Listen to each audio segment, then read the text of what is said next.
The wind howled like a predator outside the cabin walls, a relentless, shrieking thing that clawed at the roof and rattled the very bones of the old structure. Inside, by the flickering golden light of a single lantern, a girl's hands, chapped and raw, expertly tied a complex knot, securing a rattling window frame with a length of weathered rope.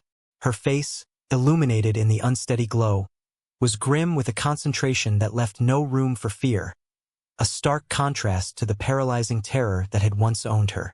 A heavy branch snapped outside, the sound as loud and sharp as a gunshot in the roaring chaos. But she didn't flinch, her focus unbroken.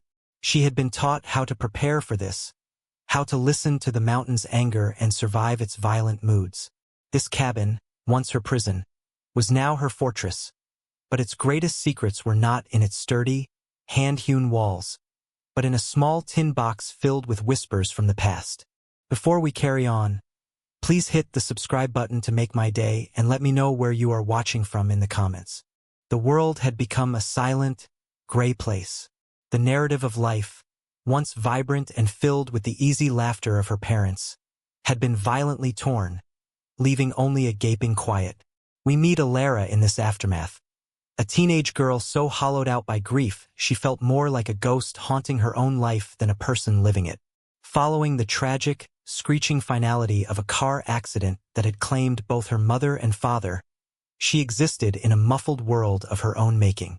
Her aunt and uncle, her new guardians, moved around her with a pained caution, their voices perpetually lowered to hushed, worried tones as if she were a fragile piece of glass on the verge of shattering. Their conversations were fragments she overheard through the thick fog of her sorrow. The doctor said time. Her aunt would whisper, her voice strained. But how much time does it take? It's been months. Her uncle would sigh, a heavy, defeated sound. She just sits there. It's like she's not even with us. They couldn't reach her, their love and concern bouncing off the invisible wall she had erected. They decided, with a heavy sense of desperation, to send her away, to the remote mountain cabin of her maternal grandmother, Maeve, a woman Alara barely knew. Alara's reaction to the news was one of utter passivity. Her silence a heavy blanket she pulled tighter around herself. She offered no protest, no argument, no flicker of emotion at all. The decision was made for her, another event in a life that now felt completely out of her control. Deep inside her, the knot in her chest, a cold, hard stone of unshed tears and unspoken words, seemed to grow heavier, a physical anchor of her pain. The journey into what felt like exile was a blur of motion and color seen through a detached haze. The car ride became a visual representation of her own dislocation. The vibrant, noisy city, with its cacophony of sirens, traffic, and a million overlapping lives, slowly bled into the sprawling, repetitive neatness of the suburbs.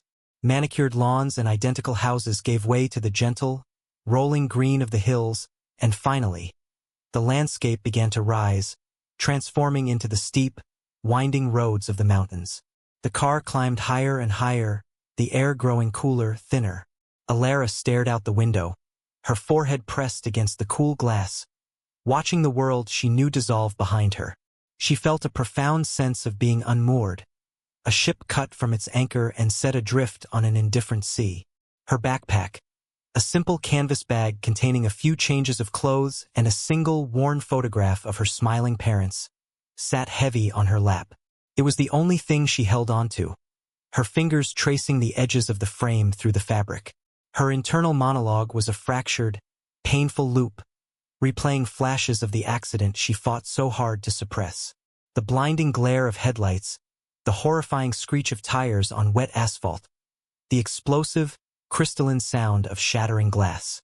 She would push the images down, swallowing hard, an action that only seemed to tighten the cold, unyielding knot in her chest until it ached. They arrived at Maeve's cabin as the afternoon sun began to dip below the jagged peaks, casting long, deep shadows across the forest. The structure was old, built of dark, weathered logs, and it seemed to carry the weight of countless winters in its very frame. It sagged in places, the porch roof dipping slightly to one side, yet it stood firm, defiant against the wilderness that crowded in on all sides. It was, Elara thought with a strange sense of recognition, much like the woman who emerged from its doorway. Maeve was a woman carved from the mountain itself. Her face was a roadmap of deep wrinkles, etched by sun and wind and time. Her hair was a thick braid of silver gray, and her hands, though spotted with age, looked strong and immensely capable. She didn't greet Elara with the effusive, pitying sympathy Elara had grown to dread from other adults. Instead, Maeve's gaze was quiet, appraising, taking in the pale, silent girl who stood before her. The initial dialogue was as sparse and raw as the landscape. "You're here," Maeve said, her voice low and gravelly, more a statement of fact than a welcome. Elara could only manage a slight, jerky nod in response. Words felt like foreign objects in her throat. Maeve gestured with her head toward the open door and led the way inside. She showed Elara to a small, Spartan room at the back of the cabin. It contained a simple bed with a handmade quilt, a small wooden chest for her clothes, and a single, square window that looked out into a dense, seemingly impenetrable wall of pine and shadow. The air inside was cool and smelled of pine needles, wood smoke, and something else, something old and earthy, like damp soil and dried herbs. It was the smell of the mountain itself, and it felt ancient and overwhelming. Within days of Elara's silent arrival, a fierce autumn storm descended upon the mountain. It came without warning, the sky turning from a clear, crisp blue to a bruised, churning gray in less than an hour.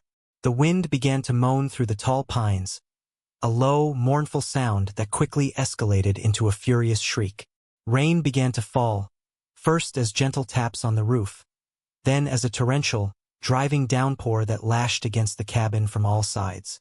The storm was a perfect mirror for Elara's internal chaos, a violent, external expression of the tempest raging inside her. The lights in the cabin flickered once, twice, and then died, plunging them into a deep, disorienting gloom. In the sudden darkness, Elara's breath caught in her throat, the knot of fear tightening its icy grip. But Maeve was utterly unfazed. This was the first real test, the mountain's brutal welcome. She moved with a calm, methodical purpose that was both baffling and strangely hypnotic to watch. For the first time since Elara had arrived, her grandmother gave her direct commands, her voice cutting through the roar of the wind.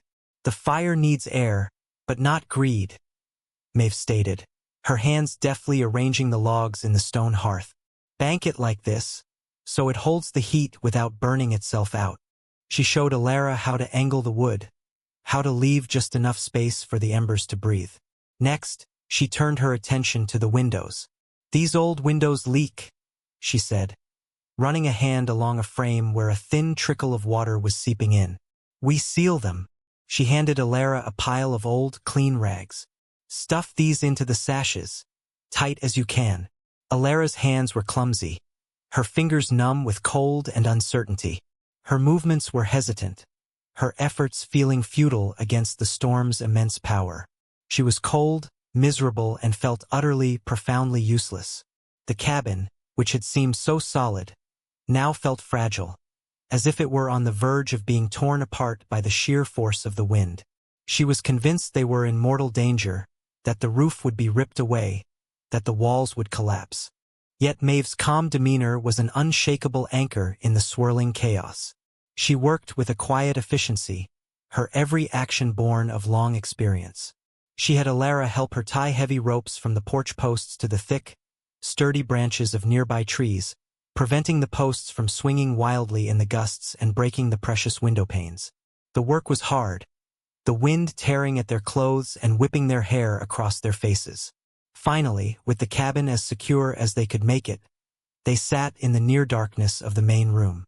The only light came from the soft, orange glow of the banked fire, and the only sounds were the ceaseless roar of the storm outside and the steady, comforting crackle of the hearth. Elara sat huddled in a thick blanket, every muscle tense.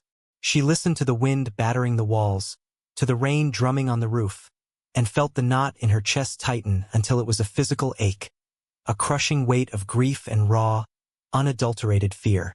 The storm passed as abruptly as it had arrived, leaving behind a world that felt scoured clean and achingly cold.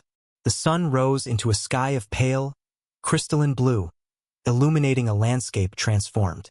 Every pine needle was encased in a perfect sheath of ice, and the branches of the great oaks drooped, heavy with a glittering, fragile weight. The air was sharp and pure in Alara's lungs, a stark contrast to the thick, suffocating atmosphere of her grief.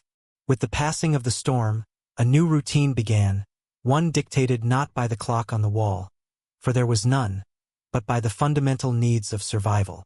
Maeve woke her at dawn, not with a gentle shake, but with the loud, purposeful clatter of the cast-iron stove being stoked for the morning. There was no room for the languid, gray stillness that had defined Alara's existence for months. The days became a litany of physically demanding chores that stretched her body and left her muscles singing with a dull, unfamiliar ache. Her first task was always water. She would take the 2 heavy galvanized steel buckets and make the trek to the old hand pump well. The iron handle was brutally cold, searing her skin even through her thin gloves, and the rhythmic squeak and groan of the pump was a lonely sound in the vast morning quiet. The journey back was a slow, arduous shuffle, her arms straining, the buckets banging against her legs, cold water sloshing over the rims to soak her jeans and freeze against her skin. Her initial resentment was a sullen, silent protest, a burning anger at this harsh, unforgiving life she had been thrown into. After the water came the wood. There was always wood to be split, a seemingly endless pile of logs that needed to be turned into kindling and firewood. Maeve offered no praise for her efforts, only quiet, concise correction. Alara, in her frustration, would attack the wood, swinging the axe with a wild, unfocused energy. "Don't fight the wood," Maeve said, her voice calm as she took the axe and demonstrated. "Read the grain. See where it wants to split. Let the weight of the axe do the work." Her movements were fluid, economical, and the wood fell apart with a satisfying crack. Alara's attempts were clumsy, the axe head often bouncing off the hard, knotted logs. But slowly, through repetition and soreness, she began to understand. She learned to clean the soot from the lantern glass until it was crystal clear, to stack the firewood in a way that allowed air to circulate and keep it dry, to sweep the hearth until not a single stray ash remained. Maeve's instructions were always practical, stripped of any sentiment. "Spill less," she'd say, nodding at the dark patches on Alara's jeans. "2 trips are better than 1 with half-empty buckets." The sheer physical exhaustion of it all began to do what no amount of quiet sympathy ever could. It began to chip away at the thick wall of her mental paralysis. The constant, demanding present, the feeling of the axe handle in her hands, the sharp bite of the cold, the burning in her shoulders, all of it forced her out of the spiraling vortex of her memories and into the solid, tangible reality of her own body. A sudden cold snap hit the mountain with a vengeance, a deep, penetrating chill that seemed to seep through the very logs of the cabin. The floorboards near the hearth, which had always been drafty, were now perpetually icy underfoot, a constant, creeping cold that even the fire couldn't fully banish. "The frost is getting under the floor," Maeve announced one morning, her breath pluming in the air as she knelt by the hearth. "We need to add more insulation. The old rags and straw have likely rotted away." The task involved prying up a few of the wide hand-hewn floorboards that her grandfather had laid nearly a century ago. Maeve retrieved a long, heavy crowbar from a shed out back, its metal dark and pitted with age. She worked the hooked end into the thin gap between 2 boards, putting her weight into it. The old wood groaned in protest, a long, low sound that echoed in the quiet room. Alara watched, a strange tension building in her chest. The floor had always seemed so permanent, so solid. Seeing it being opened felt like a violation of some unspoken rule. With a final, shuddering groan, a board gave way, lifting up to reveal a small, dark cavity beneath. The air that rose from it was cold and smelled of damp earth and the faint, dusty scent of decay. Tucked into the far corner of the space, almost hidden in the shadows, was a small tin box. It was rectangular, the metal darkened with age, but the lid was embossed with a faded, intricate pattern of climbing roses and leaves. A flicker of something, A distant memory or a forgotten thought crossed Maeve's face. Her expression softened, the hard lines around her eyes easing for just a moment. She reached into the dark space and lifted the box out, her movements gentle, almost reverent. "Well now," she murmured, her voice distant, as if speaking to someone Alara couldn't see. "I'd forgotten this was here." She ran a thumb over the embossed roses, a faint smile touching her lips. "This belonged to my mother, Annalise, your great-grandmother." She looked at Alara, her eyes seeming to focus back on the present. She put things away. For a day she knew she wouldn't see. That night, the atmosphere in the cabin was different. The roaring fire cast a warm, dancing light on the log walls, and the wind, which had been a constant, nagging presence, had fallen silent. The world outside was still and frozen, locked in the grip of the cold snap. The small tin box sat on the simple wooden table between them, a silent, potent object charged with the weight of the past. After they had cleared away the remnants of their simple meal, Maeve drew the box closer. Her capable hands, which Alara had only ever seen perform hard, practical tasks, were now uncharacteristically delicate as she worked at the rusted hinge. With a soft metallic scrape, the lid came open. A faint, beautiful scent drifted out, the smell of dried lavender and rosemary, a ghostly perfume that had survived the long decades in the dark. Inside, nestled in a bed of the dried, fragrant herbs, were dozens of letters. They were tied in small bundles with faded silk ribbon, the paper incredibly thin and brittle, the color of old ivory. Maeve picked one bundle at random, her fingers carefully untying the fragile ribbon. She selected a single sheet and unfolded it with the utmost care. By the warm, steady glow of the oil lamp, she began to read, her voice soft, losing its usual gravelly edge. The script was elegant and looping. The ink faded from black to a soft brown, but still perfectly legible. The first letter, as it turned out, was a recipe, but it was unlike any recipe Alara had ever seen. It was for a simple winter root stew, but the instructions were woven with a quiet, profound philosophy. "The earth gives you these hard, ugly roots in the coldest of times." Maeve read, her voice tracing Annalise's words. "The carrot, the potato, the turnip. They are not beautiful, but they hold the memory of the sun in their flesh. Do not rush them. Let them simmer slowly. Let them release their stories into the water. This stew is a fortress against despair. A simple meal, a warm belly. These are the first walls you must build against the winter of the soul." The letter ended with a simple, powerful signature that sent a shiver down Alara's spine. "For my daughter, and hers after Annalise." The next day, a silent agreement passed between them, an understanding that needed no words. They would make Annalise's stew.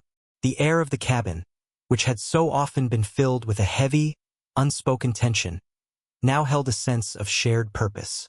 They descended into the root cellar, a small, stone-lined room accessible through a trapdoor in the floor. The air was cold and earthy, and the gnarled, dirt-caked vegetables looked just as Annalise had described them, hard and ugly. They gathered the potatoes and carrots, their hands working together in the dim light. Back in the main room, they followed the letter's poetic instructions. The letter lay open on the table, a sacred text guiding their hands. They worked in a comfortable, unaccustomed silence, the only sounds the rhythmic chop of the knife against the wooden cutting board and the crackle of the fire. The act of creation, of following a legacy passed down through hands they had never known, was a profound and subtle shift. It was the first time Alara had felt like a participant in her own life since the accident. She was not just enduring, she was making something. As the stew simmered on the stove, it filled the small cabin with a rich, savory aroma that was deeply comforting. It was a smell that spoke of warmth, of nourishment, of home. When it was finally ready, they ate in their usual places at the table, but the meal was different. The stew was thick and hearty, the vegetables tender, the broth infused with the subtle flavor of the dried herbs they had added from Maeve's collection of jars on a high shelf. It warmed them from the inside out, a deep, penetrating warmth that had nothing to do with the fire. For Alara, it was the first meal that tasted like more than just sustenance. It tasted of connection, of history, of a strength she was only just beginning to comprehend. This became their new ritual. After the day's demanding chores were done, after the wood was stacked and the water was hauled, they would sit by the fire, and Maeve would read another letter from the tin box. Each one was a small, perfect lesson in survival, both practical and spiritual. One letter taught them how to predict a coming snow by the frantic, urgent behavior of the squirrels and the way the smoke from the chimney hung low to the ground. Another was a simple, beautiful blessing for the four walls of the cabin, a prayer for its strength and endurance. Another contained detailed, hand-drawn instructions for making a healing poultice from pine resin and yarrow, a remedy for the inevitable cuts and scrapes of mountain life. The letters became a bridge, a fragile, paper-thin connection spanning the vast gulf of time between the three generations of women. Annalise's voice, elegant and wise, filled the small cabin each night, a constant, reassuring presence. Through her words, Alara began to see the cabin not as a place of exile, a prison of logs and silence, but as a repository of strength, a living library of ancestral wisdom. The gnarled logs held the memory of her great-grandfather's hands. The stone hearth had warmed her own mother as a child, and now, she was a part of its continuing story. The knot in her chest, that cold, hard stone of grief, did not disappear. It was still there, a constant companion. But it had begun to change. It felt less like a stone now, and more like a tightly wound ball of yarn. It was still a dense, tangled mass of pain, but there was a difference. She could feel a single, loose thread. A thread she could now, perhaps, begin to pull. One evening, after Maeve finished reading a letter about identifying edible mushrooms, a question rose in Alara's throat, pushing past the silence that had held her captive for so long. The words felt rusty, foreign on her tongue. "Maeve," she began, her voice quiet, almost a whisper. What was she like? Annalise. Maeve looked up from the brittle paper, her eyes meeting Alara's across the lamplight. A slow, genuine smile spread across her face, a sight so rare it was startling. "She was like the mountain," Maeve said, her voice soft with memory. "Hard and beautiful, and she knew how to survive anything."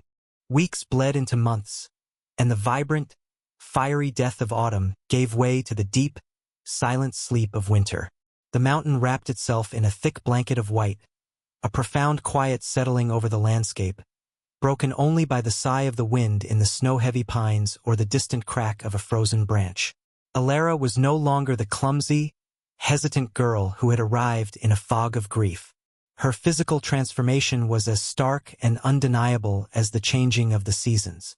Her hands, once soft and pale, were now calloused and capable, the skin tough but the fingers nimble and sure. She could swing the heavy axe with a confident, rhythmic grace, her strikes landing true, reading the grain of a log not as an obstacle but as a map to its heart. The satisfying crack of splitting wood was a sound of her own strength, a sound she had come to rely on. She learned to move through the snow-dusted woods with a quietness that was once foreign to her, her eyes now trained to read the subtle language of the forest floor. She could distinguish the delicate, hopping tracks of a snowshoe hare from the purposeful tread of a deer, and she knew where to look for the sheltered places where they might take refuge from the biting wind.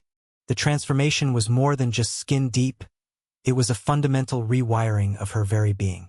Her introspection, which had for so long been a suffocating spiral into the raw, jagged pain of her loss, began to change. The sharp edges of her grief were still there, but they were no longer the only thing she could feel. Her thoughts now wove a more complex tapestry, one that included the quiet pride of her own burgeoning resilience, the weight and wisdom of her legacy, and the simple, grounding memories of her own accomplishments. She felt a sense of ownership over her own body, over her own small corner of the world. She was no longer a passive observer of her own life. She was an active participant, a force within it. This new feeling, this quiet, steady pride, was a revelation. It was a warmth that spread through her chest, a gentle counterpoint to the cold ache that had lived there for so long. One evening, as a fresh layer of snow fell outside, Blanketing the world in an even deeper silence, they sat by the fire for their nightly ritual. The tin box was more than half empty now, and the remaining letters felt even more precious. Maeve chose one whose ribbon had long since crumbled to dust, the paper so thin it was almost translucent. As she unfolded it, her expression shifted. The usual soft nostalgia was replaced by a focused intensity. The script on this page was different from the others, less elegant and flowing, more urgent and angular, as if written in great haste. "Listen closely," Maeve said, her voice low, and she began to read. The letter was a stark, chilling warning about the season of transition, the time Annalise called the first thaw. Her words painted a vivid, treacherous picture. She described the deceptive warmth that felt like a promise, the way the melting snow could swell the gentle, meandering creeks into raging, destructive torrents in a matter of hours. She wrote of how the saturated ground, hidden beneath a thin, convincing crust of earth, could give way without any warning at all. "The thaw is a liar," Annalise's urgent script declared across the century that separated them. "It promises spring but brings a danger all its own. It is when the mountain shrugs off its heavy winter weight, and you must not be in its way when it does." When Maeve finished reading, she folded the letter slowly, her movements deliberate. She stared into the fire, her face somber, the flickering light casting deep shadows in the wrinkles around her eyes. "She was right," Maeve said, her voice barely a whisper. "The thaw is the most dangerous time. More than the deepest freeze, more than the worst blizzard. It's when everything is unstable, shifting. You can't trust the ground beneath your feet." The warning was intensely practical, a lesson in survival as crucial as any they had read. But for Alara, sitting in the warm, firelit cabin, the words resonated on a much deeper level. They were a profound and unsettling metaphor, a perfect description of the terrifying, unstable state that comes when the long, frozen winter of numbness finally begins to melt away, threatening a flood of emotion she was not sure she was ready to face. The first signs of the thaw appeared a week later. It wasn't a sudden change, but a subtle shift in the air. The brutal, biting edge of the cold softened, and the dominant sound of the mountain changed from the deep silence of the snow to the constant, rhythmic drip and trickle of melting ice. Water was returning to the world. A surge of restless energy, born of her newfound confidence and the long months of being confined by the snow, rose in Alara. She decided, with a touch of prideful independence, to check a trapline she had helped Maeve set much earlier in the winter. It was further up the creek than she usually ventured alone, in a part of the woods that was wilder, less familiar. She was so captivated by the signs of impending spring, the tiny, vibrant green buds that looked like stitches on the dark, bare branches of the trees, the cheerful, insistent chirping of a bird she hadn't heard in months, that she failed to pay proper attention to the other, more ominous signs around her. She registered the sound of the creek, but she didn't truly listen to it. She heard its volume, but not its voice, which was no longer a gentle murmur but a deep, menacing roar.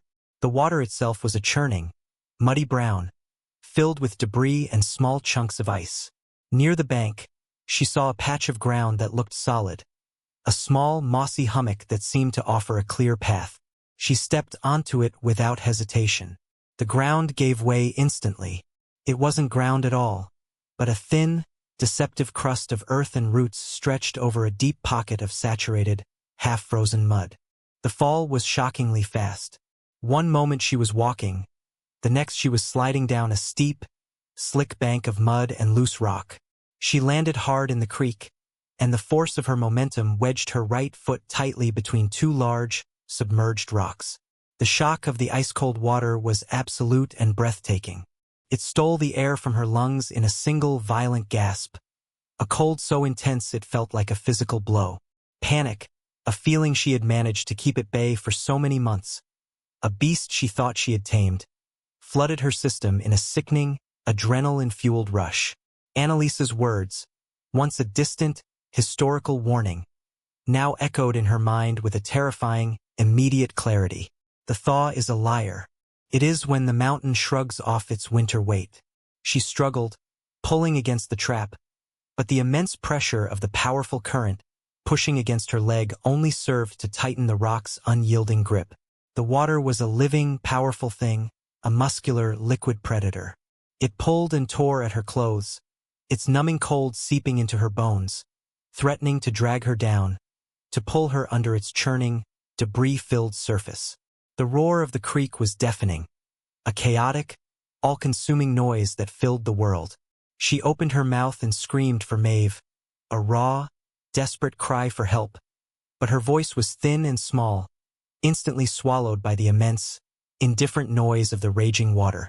Maeve had felt it first as a subtle prickle of unease, a quiet disquiet in the back of her mind that told her something was wrong. Alara had been gone too long. The sun was beginning to dip lower in the sky, and the air was taking on the sharper chill of evening. Without a second thought, Maeve pulled on her heavy coat and boots, grabbing the long, sturdy coil of rope she always kept by the door. She didn't call out. She knew her voice would be lost in the noise of the swollen creek. Instead, she moved with a grim, focused purpose, her eyes scanning the ground, her ears attuned to the mountain's angry voice. She found Alara by following the path of the churning, agitated water, her gaze drawn to the unnatural splash of color from Alara's red jacket against the muddy brown of the bank. Drawing on a lifetime of experience and the sharp, clear memory of Annalise's warnings, Maeve assessed the dire situation without a flicker of panic. Her mind was a calm, clear space in the midst of the chaos. She worked quickly, her movements economical and precise. She expertly looped one end of the long, sturdy rope around Alara's waist, under her arms, and then secured the other end to the thick, unmovable trunk of an ancient pine tree well back from the unstable bank. Then, with the methodical strength of a woman who had spent her life wrestling with the mountain, she found a fallen log, thick and heavy, and began to use it as a lever. Bracing it against another rock, she pushed with all her might, her face a mask of raw effort, trying to shift the massive, submerged stone just enough. The effort was immense, the muscles in her back and arms screaming in protest. Finally, with a great groaning scrape that was audible even over the roar of the water, the rock moved, just an inch, but it was enough. Alara, sobbing and half-frozen, was able to pull her foot free. Back in the warmth and safety of the cabin, the world outside seemed to fall away. Maeve stripped off Alara's soaking, muddy clothes and wrapped her in a mountain of heavy wool blankets. She sat her in front of the hearth, where a fire now blazed with a fierce, life-giving heat. Alara shivered violently, her teeth chattering uncontrollably, her body shaking with a deep, cellular cold. And then, as the warmth slowly began to penetrate her frozen limbs, the dam inside her finally broke. The sheer, animal terror of her near drowning, the feeling of the water pulling her under, combined with the months and months of suppressed, suffocated grief for her parents, erupted in a torrent of convulsive sobs. It was a raw, agonizing release, a storm of tears that came from the deepest part of her soul. It was the sound of the knot in her chest, that hard, cold stone of pain, finally, violently, unraveling. Maeve didn't speak. She didn't offer empty words of comfort. She simply sat on the floor beside Alara's chair, her presence a solid, unwavering anchor in the storm. She placed a firm, warm hand on Alara's back, holding her granddaughter as the tempest of tears raged, providing a steady, grounding touch until, at last, the sobs began to subside into ragged, exhausted breaths. The thaw, in all its treacherous and cleansing power, inside and out, had finally arrived. Alara's ankle was badly sprained, a deep, throbbing ache that forced her into a stillness she had not known since her arrival. But this enforced quiet was profoundly different from the numb, gray silence that had once been her prison. This was a quiet filled not with absence, but with presence. It was a time of reflection, of healing, and of connection. With her foot propped up on a stool by the fire, wrapped tightly in a bandage Maeve had fashioned with surprising gentleness, she and her grandmother began to talk. For hours they spoke, the words flowing into the warm, quiet air of the cabin, filling the spaces that had for so long been occupied by unspoken grief. Maeve, it turned out, was a keeper of stories. She shared tales of Annalise, a woman who loved the wild, fierce beauty of the mountain, but who also respected its unforgiving power with a healthy dose of fear.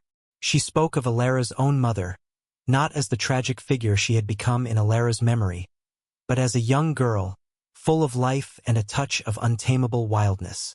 "She had your eyes," Maeve said, her gaze soft as she looked at Alara. "And she had a laugh that could startle birds from the trees. She once tried to raise a baby raccoon in this very room, kept it in a box under her bed. Annalise found it, of course.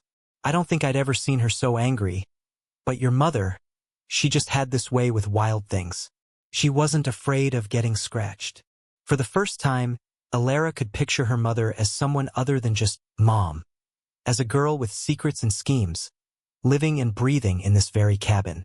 The stories were a gift, painting her mother back into life with vibrant, unexpected colors.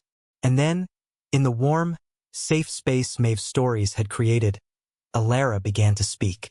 She spoke of the accident, but this time, it was not a series of fragmented, silent horrors that played behind her eyes. She gave it a voice. She spoke of the rain-slicked road, the sudden, blinding glare of headlights, and the sickening crunch of metal. She spoke of her parents, not just of their absence, but of their presence. She talked about her father's terrible jokes and the way he would hum off-key when he was cooking. She talked about her mother's hands, how they were always busy, either gardening or painting or fixing something, and how they had felt holding hers. The words came haltingly at first. Then, with a steadier flow, each memory a painful, precious stone she was finally able to lift and examine in the light. The knot in her chest, that hard, cold anchor of grief, was gone. In its place was a new feeling, a tender, hollow ache. It was the ache of memory, the clean, sharp pain of a wound that was finally beginning to heal. They waited until Alara's ankle was strong enough for her to put weight on it before they approached the tin box again. Only one letter remained, lying flat at the very bottom, its ribbon having disintegrated into dust centuries ago. A sense of quiet reverence filled the cabin as Maeve carefully lifted it out. This was the end of their nightly ritual, the final message from the past. The paper was even more fragile than the others, and Maeve handled it as if it were a butterfly's wing. She unfolded it by the lamplight, her brow furrowed in concentration. This letter was different. It was not a lesson or a recipe or a warning. It was a philosophical reflection, a final testament addressed not to a specific person, but to the future itself.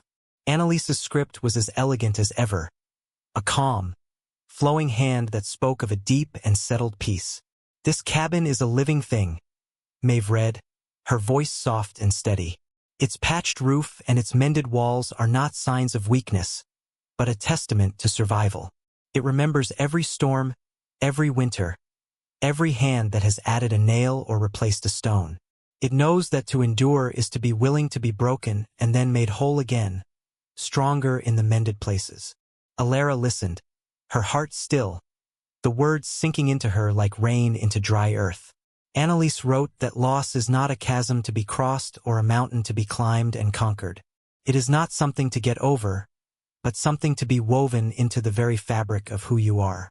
It is a thread of a darker color, yes, but it adds depth and strength to the tapestry of a life. The letter, and the tin box of whispers, ended with a powerful, resonant message, a final blessing that felt like an anointing. "This cabin does not have visitors, only inhabitants. You are not a guest in this story. You are the new floorboard, the steady hearth, the next ring on the tree. You are part of it now. Live it well." A profound silence followed the last words. Alara looked around the small, familiar room, at the dark log walls, at the stone hearth that had warmed 3 generations of her family, at her own hands resting on the handmade quilt. She was not a guest. She was part of it now. Spring finally arrived in earnest, not as a liar, but as a promise fulfilled. The forest erupted in a riot of life and color. The air grew thick with the scent of damp earth and pine, and the stark white and gray of winter were replaced by 1,000 shades of vibrant green. The creek, once a raging torrent, now murmured peacefully, its water running clear and cool over the smooth stones.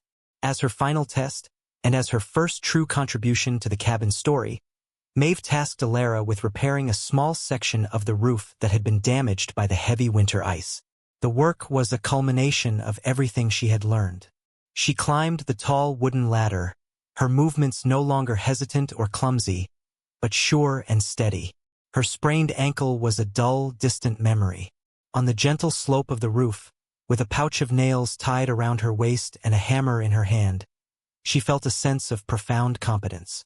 She pried away the old, cracked shingles, her fingers working deftly, and laid the new ones in their place, their fresh, tarry smell sharp in the clean mountain air. As she hammered the final nail, the rhythmic, solid sound echoing in the quiet afternoon, she paused. She straightened up, her hand resting on the warm, solid roof, and looked out over the valley. The vast, untamed wilderness that had once seemed so threatening, so alien and overwhelming, now looked like a promise. The endless sea of trees, the distant, hazy blue of the peaks, the eagle circling lazily in the vast sky, it was no longer a landscape of exile. It was home. She felt the warmth of the sun on her face, the solidness of the roof beneath her feet, and the deep, quiet satisfaction of her own capable hands. In that moment, high above the ground, she knew with a certainty that settled deep in her bones that she was no longer the fragile, broken girl who had been lost in the storm of her own grief. She was a creator. She was a mender. She was a survivor. The unfamiliar sound of a car engine broke the mountain silence, a low, intrusive rumble that grew steadily closer. Alara, still on the roof, watched as a familiar sedan carefully navigated the rutted dirt track leading to the cabin. It was her aunt, come to bring her home. By the time her aunt stepped out of the car, Alara had climbed down the ladder and was standing beside Maeve on the porch. Her aunt's face was a mixture of relief and utter astonishment. She stared at Alara, her mouth slightly agape, as if seeing a ghost. The transformation was undeniable. The pale, hollowed-out girl she had left here months ago was gone. In her place stood a young woman who was leaner, stronger, her skin tanned by the sun, her hair lightened by its rays. But the most startling change was in her eyes. The haunted, vacant look that had been a constant, painful reminder of her trauma had been replaced by a calm, clear, and steady gaze. "Alara? Sweetie?" her aunt said, her voice trembling slightly. She rushed forward and pulled Alara into a tight, desperate hug. "Oh, look at you. Are you all right? I was so worried." When she pulled back, she held Alara at arm's length, her eyes scanning her face, her clothes, her calloused hands. "Are you ready to come back, sweetie?" she asked, her voice gentle, coaxing. It was the question Alara had been subconsciously dreading and preparing for. She looked from her aunt's kind, worried face, a face that represented a life of comfortable sadness and quiet sympathy, to Maeve, who stood on the porch with her arms crossed, her expression unreadable, leaving the choice entirely and absolutely to her. Then Alara's gaze moved past them, to the cabin itself, its sturdy, mended walls a reflection of her own healing. She looked at the forest, its green depths no longer menacing but full of life and secrets she was just beginning to learn. Her eyes finally settled on a small, fallow patch of earth near the side of the cabin, a plot Maeve had cleared for a garden. It was just bare, dark soil now, waiting. "I'd like to stay," Alara said, and she was surprised by the firmness in her own voice. It was a voice she didn't fully recognize, clear and resonant. She looked at her aunt, a soft, apologetic smile on her face. "Maeve is going to teach me how to plant a garden. I want to see things grow." The final scene of her old life was her aunt's car disappearing back down the dirt track, leaving behind a cloud of dust that quickly settled in the quiet air. The conclusion of her old story was the beginning of a new one. Weeks later, the garden was no longer a patch of bare earth. It was teeming with the vibrant green of new life. Alara and Maeve worked side by side in the warm spring sun, their hands plunged into the rich, dark, fragrant earth. They moved with the easy, comfortable rhythm of shared work, thinning out seedlings, pulling up the first stubborn weeds. As Alara gently firmed the soil around a tiny, delicate tomato plant, A genuine, unforced laugh escaped her lips, a sound so clear and joyful it seemed to startle the birds in the nearby trees. It was a sound that had not been heard in a very, very long time. She was no longer a visitor in the cabin, or a visitor in her own life. She had found her roots, not in the shallow soil of pity or the rocky ground of her past, but here, in the deep, nourishing earth of the mountain.